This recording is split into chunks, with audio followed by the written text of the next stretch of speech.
Andrej, tvoje življenje zaznamuje ena sama ustvarjalnost, kreativnost in neprestan razvoj, rast. Kako to dosežeš? Ja, jaz že, ko sem začel s filmi pred 32 leti, sem imel občutek, da gre eno poslanstvo. Mislim, to ni bilo iskanje nekega poklica, ampak v bistvu to je bilo moje življenjsko poslanstvo. Tako da me je že nekdaj gnala neka sila. Potem se pa to nalaga, veš, ko narediš toliko filmov in ki jih kažeš okoli te filme in ko vidiš, da je en efekt, mi to daje seveda še dodaten zagon. Predvsem pa neomajno verujem v lepote in elemente ritma narave, ki jih skušam posredovati skozi svoje delo. Najmanj verujem v moč tega, ne? In tudi vidim, da moji rezultati so vedno boljši. In tudi to je, da je svet vedno bolj potrebuje tako stvar. Ne? Čeprav to ne izkaže v obliki nekih hvaležnih donacij, ne, to je velika borba, ampak vendarle to je ta prava stvar. Ne? Ceni in opazi to, kar delaš. Ja, nekateri bolj, nekateri manj. Lahko bi rekel, da v tujini mogoče imam celo več uspeha.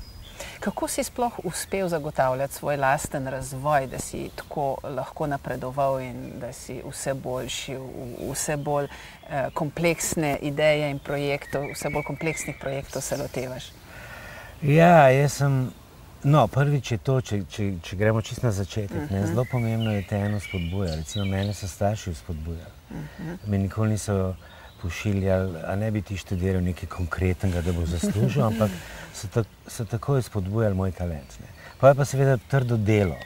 No, in jaz, kadar sem predaval na univerzah, ne, sem vedno govoril študentom, da najbolj pomembno je, da nekaj skončaš. Ne. Tudi, če delaš zelo majhno stvarco. Mislim, če ti je 2-minutni film ali 5-minutni film ali karkoli, pomembno je, da skončaš.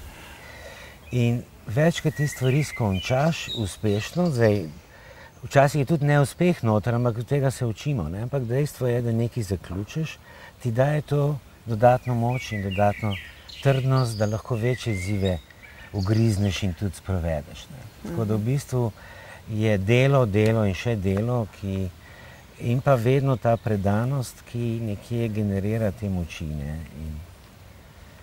In če pogledava poslovni svet, neprestano se pogovarjamo, kje je pravzaprav skrivnost poslovnega uspeha. In kot kaže, je ena izredno pomembna komponenta to, da vsak posameznik, ki sodeluje v takem poslovnem sistemu, neprestano tudi sebe razvija in si omogoča to notranjo rast in s tem krepi podjetje. Kakšne so tvoje izkušnje oziroma kakšen bi bil tvoj nasvet recimo nekemu organiziranemu poslovnemu sistemu? Predvsem je, da je človek odprt vedno za nove ideje. Mislim, mene vse zanima. Mene sam to žal, da bo življenje prekratko. Mislim, ker je, stvari moš imeti rad, mnoge stvari moš imeti rad. Ali to, jaz imam rad tehniko, čeprav se ukvarjam z naravo, imam rad zvok, imam rad film, imam rad glasbo. Veliko stvari imam rad, ne, in vse me zanima. Prav iz te srčnosti črpaš potem v resnici te naboje. Ja, jaz se večkrat spomnim enega citata, ki je Van Gogh rekel, da moraš imeti rad veliko stvari.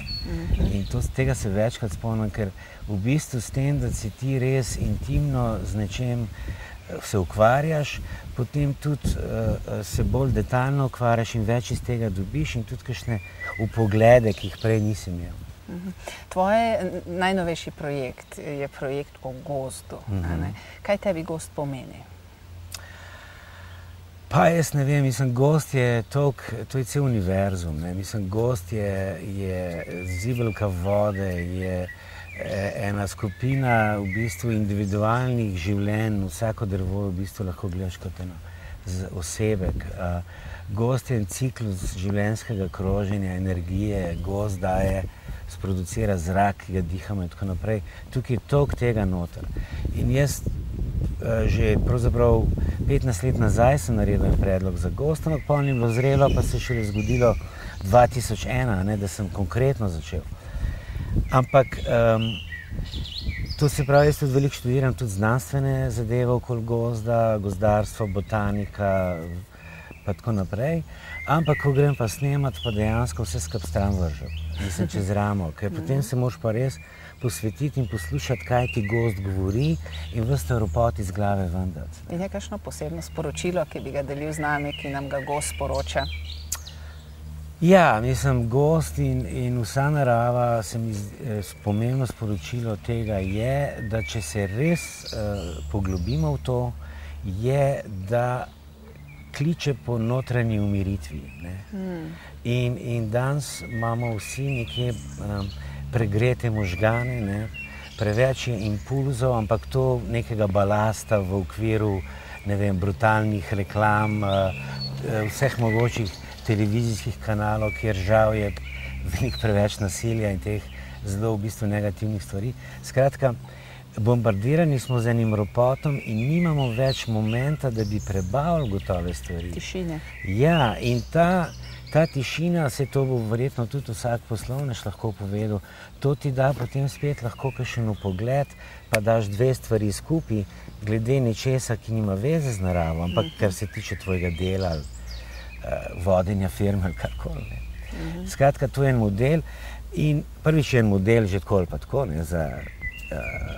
za arhitekturo, za tehnološki razvoj, vse te spojine, kemikalije, organske in tako naprej. Ampak obenem pa na nas vpliva na ta način, da nas umiri in nam da spet neko mero za čas, ker mi smo izgubili mero za čas. Z današnjo oddajo Poslovni ritmi smo zaključili prvi cikel poslovnih izobraževalnih oddaj. Opazovali smo, kako ozaveščanje in razvoj posameznika vpliva na ozaveščanje in razvoj podjetja kot celote. Obenem smo pogledali, kakšen je povratni odziv na tovrstni razvoj tudi na trgu. Pri tem smo lahko zaznali, da je temelj razvoja in uspeha Orje Computers iz Zagorja predvsem razvoj, drznost in neprestano prilagajanje njenih posameznikov. Vidimo se ponovno v jeseni, a ne pozabite, poslovni ritem se nikoli ne ustavi. Vsak konec je le začetek nečesa novega. In ne pozabite, vsakdo je lahko inovativen, tudi vi. Verjamem, da je podjetje živ organizem. Verjamem, da ima vsako podjetje svoj ritem. Verjamem, da so spremembe način življenja in gonilo napredka. Vjerujem v moč človeka iz skupine. Verjamem, da je dolžnost vsakega zaposlenega in menedžerja, da misli, ustvarja in napreduje. Verjamem, da si lahko podjetje samo definira svoje stranke in partnerje. Verjamem, da je vsakdo lahko inovativen. Verjamem, da si vsakdo v svojem bistvu želi biti koristen in uspešen. Verjamem v moč pozitivne energije.